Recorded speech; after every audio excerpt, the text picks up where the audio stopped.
ఏలూరు జిల్లా అగిరిపల్లి మ్యాంగో బే పేకాట క్లబ్లో సోదాలు కొనసాగుతున్నాయి. పేకాట ఆడుతున్న వారి డీటెయిల్స్ సేకరిస్తున్నారు పోలీసులు. వీరిలో బడాబాబులు, రాజకీయ ప్రతినిధులు కూడా ఉండడంతో పోలీసులపై రాజకీయ ఒత్తిళ్లు పెరుగుతున్నాయి. ఇక పట్టుబడ్డ వారి బంధువులు సైతం తీవ్ర ఆందోళన వ్యక్తం చేస్తున్నారు. దీంతో క్లబ్ బయట ఉద్రిక్త వాతావరణం ఏర్పడింది. పట్టుబడ్డ వారి బంధువులను క్లబ్ లోనికి రానివ్వకుండా గేట్లు మూసివేశారు పోలీసులు.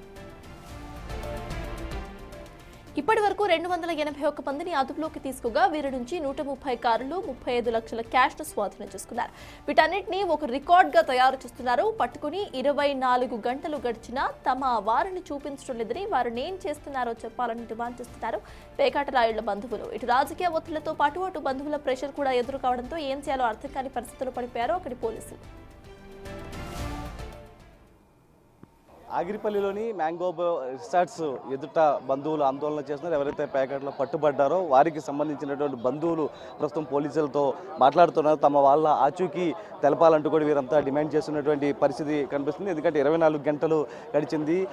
తమవారు లోపల ఉన్నారో లేదో కూడా సరైనటువంటి సమాచారం మాకు ఇప్పటివరకు రాలేదు. వాళ్ళ ఫోన్లు లాక్కున్నారంటూ కూడా వీరంతా కూడా పోలీసులతో మాట్లాడుతున్నటువంటి ప్రస్తుతం మనం విజువల్స్లో కూడా చూడొచ్చు. లోపలికి వెళ్లేందుకు ప్రయత్నించారు, కానీ పోలీసులు వారిని అడ్డుకున్నారు. వారికి సముదాయించే ప్రయత్నం చేస్తున్నారు. లోపల కేసుకు సంబంధించి ఇప్పటికే ఎఫ్ఐఆర్ నమోదు చేసాం. దీనికి సంబంధించి మరి కాసేపట్లేదు కోర్టులో పెట్టబోతున్నామంటూ కూడా ఎస్ఐతో క్లారిటీ ఇస్తున్నారు. కానీ బంధువులంతా కూడా ఒకటే చెప్తున్నారు, ఏదైతే తమ వారికి సంబంధించి చాలామంది పేషెంట్లు ఉన్నారు, వారిని ఏదైతే వారికి టాబ్లెట్లు ఇవ్వడానికి కావచ్చు, ఇతరత్ర కావచ్చు, మొత్తం వీటి ఇచ్చేందుకు సహకరించాలంటూ కూడా కోరుతున్నారు. ఏదైతే గైడ్లైన్స్ ఉన్నాయో వాటికి అనుగుణంగానే వ్యవహరించాలంటూ కూడా కోరుతున్నటువంటి పరిస్థితి కనిపిస్తుంది. ఏం చెప్తున్నారండి పోలీసులు ఏం చెప్తారు? వాళ్ళు ఇష్టం వచ్చినట్టు చెప్తున్నారు. ఒక్కొక్కళ్ళు ఒక రంగా చెప్తున్నారు. ఈయన ఒకటి చెప్తారు, ఆయన ఒకటి చెప్తారు. ఒక్కొక్క జిల్లాకు ఒక రాజ్యాంగం ఉంటారు. మా జిల్లా మా ఇష్టం. పక్క జిల్లాలో నడవచ్చు, క్లబ్బులు నడుతాయి. మా జిల్లాలో నడవకూడదు. భీమవరంలో ఎన్ని క్లబ్లు నడుపుకోవచ్చు. భీమవరం క్లబ్లు వద్దున్న పవన్ కళ్యాణ్ ఎన్ని క్లబ్లు నడిపించవచ్చు. జనసేన పార్టీ ఎన్ని క్లబ్లు నడిపించవచ్చు.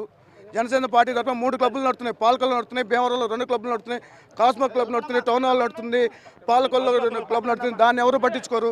అక్కడ చిలుకూరుపేటలో సిఆర్ క్లబ్ నడుతుంది. దానికి ఎవరో బాలకృష్ణ ఉన్నాడంట. బాలకృష్ణ పేరు చెప్పగానే అందరూ పోలీసులు ఎవరు దాని జోలికి వెళ్ళరు. గుంటూరు ఎల్వేల్ క్లబ్ ఉంది, మరి దానికి ఎవరో పెద్ద తలకాయ ఉందంట. కేంద్ర మంత్రి స్టేజ్లో ఉన్నారంట.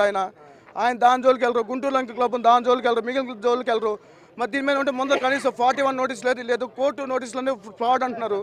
వీళ్ళు ఏమన్నారు? కోర్టు నోటీసులు లేనప్పుడు 40 రోజుల నుంచి ఎందుకు నడుస్తుంది క్లబ్? 40 రోజుల నుంచి పోలీసులు తెలియట్లేదా? ఏమీ తెలియట్లేదు. ఏమనుంటే యాజమాన్యాన్ని పట్టుకోండి. వీళ్ళు తీసుకెళ్ళి కోర్టుకు సబ్మిట్ చేయండి. ఎమ్మటే పంపించండి. ఇప్పటికే 26 గంటలైంది. 26 గంటలైంది. లోపల హార్ట్ పేషెంట్లు ఉన్నారు, అందరూ ఉన్నారు. వాళ్ళు ఉండారో పోయారో తెలియట్లేదు. సమాధానం లేదు, తిండి లేదు, తిప్పలు లేవు, టాబ్లెట్లు లేవు. ఏమంటే వాళ్ళు పోతే మాకండి, మా పోలీస్ డబ్బు మేము రుచి చూపిస్తూ ఉంటున్నారు. మా పోలీస్ సత్తా ఏంటో మేము చూపిస్తూ ఉంటున్నారు. దీన్ని ఏం చేయాలి? మీరు ఎక్కడి నుంచి వచ్చారు? మొత్తం మీ వాళ్ళు ఎవరు ఉన్నారు? మా మేనమామ ఉన్నాడు, ఆయన హార్ట్ పేషెంట్. ఎంత చెప్పినా పంపించలేదు. టాబ్లెట్ ఇవ్వడానికి కూడా అనుమతించట్లేదు. ఏమంటే మా పోలీస్ దెబ్బ ఏంటో మేము చూపిస్తూ ఉంటున్నారు. పోలీస్ దెబ్బ ఏమంటే యాజమాన్యం వీళ్ళు చూసుకోవాలి. వీళ్ళ ప్రెస్టేజ్లో పోయి ఇంతసేపు చేస్తున్నారు. అవతల నుంచి ఎమ్మెల్యేలు ఫోన్ చేస్తున్నారు, మినిస్టర్లు ఫోన్ చేస్తున్నారు, అన్నీ చేస్తున్నారు. ప్రజలకు ఇబ్బంది లేకుండా ఏదో ఒకటి చేయండి అని. వాళ్ళని మాత్రం మేము పట్టించుకోం. మా పంతం మాది. మేము ఎవరు ఫోన్లు ఎత్తాం. కావాలంటే మనుషులు చచ్చిపోయినా పర్లేదు. ప్రజా సమస్యలు